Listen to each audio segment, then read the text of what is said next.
जालिंदर जी, जी जय भीमा शंकर से। महाराज जी, मैं श्री क्षेत्र भीमा शंकर संस्थान में पुजारी हूँ।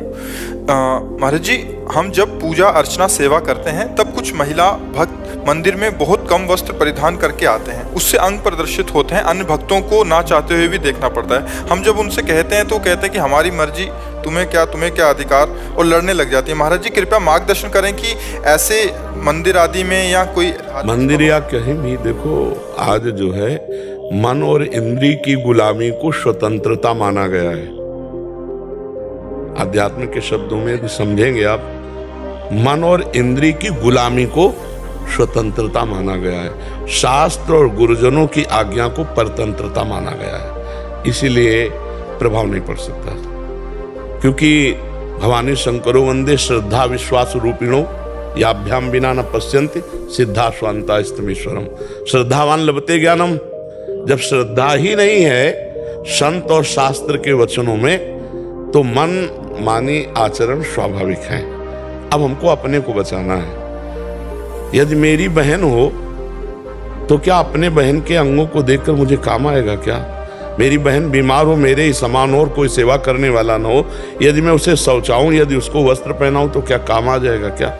तो मैं अपनी दृष्टि को पावन करूं। अब समाज को पावन करने की सामर्थ्य भगवान में है, या भगवान जिन संतों की वाणी से करवा दें तो है, नहीं तो असंभव सा है, क्योंकि मनमानी आचरणों का बड़ा मनोरंजन चल रहा है। शास्त्र आज्ञा का पालन करना कहीं रह नहीं गया है। अब हम बार बार उसी प्रसंग को फिर सामने लाते हैं। एक बच्चा कई बच्चियों से बॉयफ्रेंड गर्लफ्रेंड का संबंध रखते हैं, बच्चियां, और ब्रेकअप करते हैं। फिर अगले, फिर इसे क्या कहते हैं हमारी शास्त्रीय भाषा में?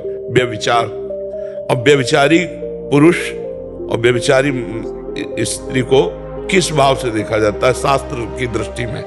तो संयम तो खो चुके, पवित्रता खो चुके।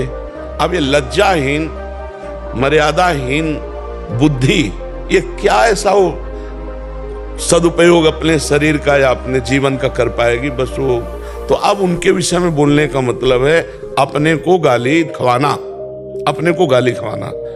तो हमें लगता है हमें अपनी दृष्टि ठीक कर लेनी चाहिए, और तेरे भावे जो करे भलो बुरो संसार, नारायण तू बैठ के अपनो भवन भार। हाँ, तो हमारा शास्त्र और हमारे गुरु जी यही उपदेश करते हैं कि अपने आप को बचा लो। बस यही खास बात है। दूसरे को बचाने चलोगे तो आप भी घसीट जाओगे। मान लो आप हर बच्ची को ऐसे ही करो तो आपके ऊपर फिर रिपोर्ट हो जाएगी कि ये गलत दृष्टि वाला है। इसलिए जिस रूप में आओ प्रभु आप ही हो। हाँ, कोई आपसे पूछे तो उपदेश दे दो, लेकिन समझने वाला कोई है नहीं। हमको अपने आप को समझाना होगा। आज का समाज, ये सब नौजवान भाई समझ रहे हैं ना, हम इनके चरणों में प्रणाम करते हैं कि भैया आप हमारे ऊपर कृपा करके सुनने आए हो और थोड़ा आचरण बदल रहे हो। मतलब बहुत बड़ा एहसान हम आपका मान रहे कि आप अपने आचरण सुधार रहे, आप साधु संग कर रहे, आप साधु के वचन सुन रहे। नहीं, कलिकाल है भाई, बहुत विचित्र कलिकाल है।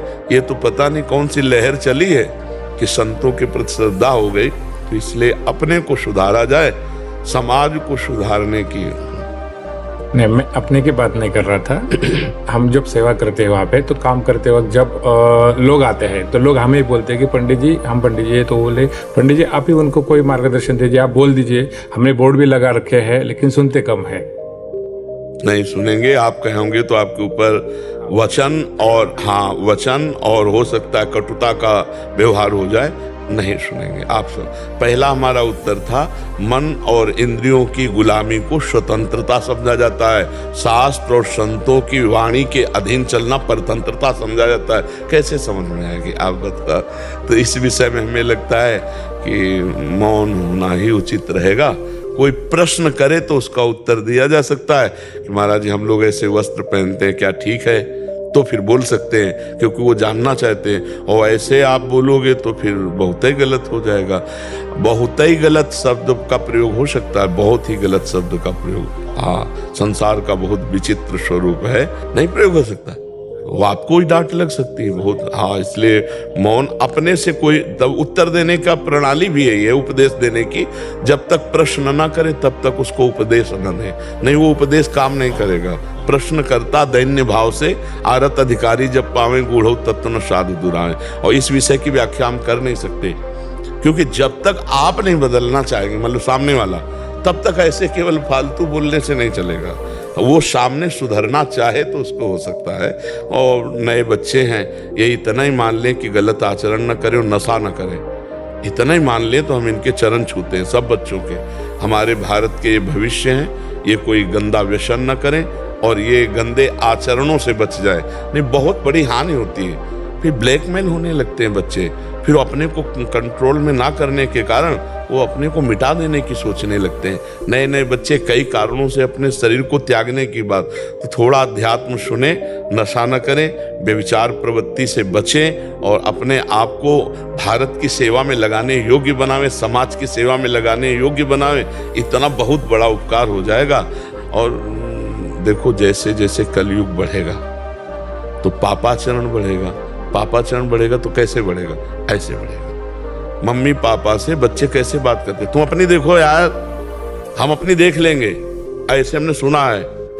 मम्मी पापा से कह रहे हैं ऐसे, तो हमारे अपने बाप की नहीं मानते, हमारी बात कैसे मान लेंगे? हमारी मान रहे हैं, यही बात हम प्रणाम करते हैं भैया, बहुत प्रणाम करते हैं। सुबह जब हम आते हैं ना तो हमें लगता है 80% जवान होंगे, सब नौजवान होते हैं 80%। तो देख के हमें आनंद लगता है कि अगर ये सुधरे तो भारत सुधर जाएगा। क्योंकि नौजवान मतलब भूत अवस्था होती है, नौजवान की होती जौवन ज्वर के नहीं बलकावा, इसमें कुछ नहीं यार, अपनी मस्ती से। और ये सुन रहे हैं हाथ जोड़ के, ये खड़े हैं साधु दर्शन के लिए, इसका मतलब श्रद्धा है। इसका मतलब हमारे भारत में अभी संतों और शास्त्रों के प्रति श्रद्धा है। तो जो श्रद्धा करेंगे वो तो सुधर जाएंगे, और जो श्रद्धा नहीं करेंगे तो मनमानी आचरण को सुधारना बड़ा कठिन है, बड़ा कठिन।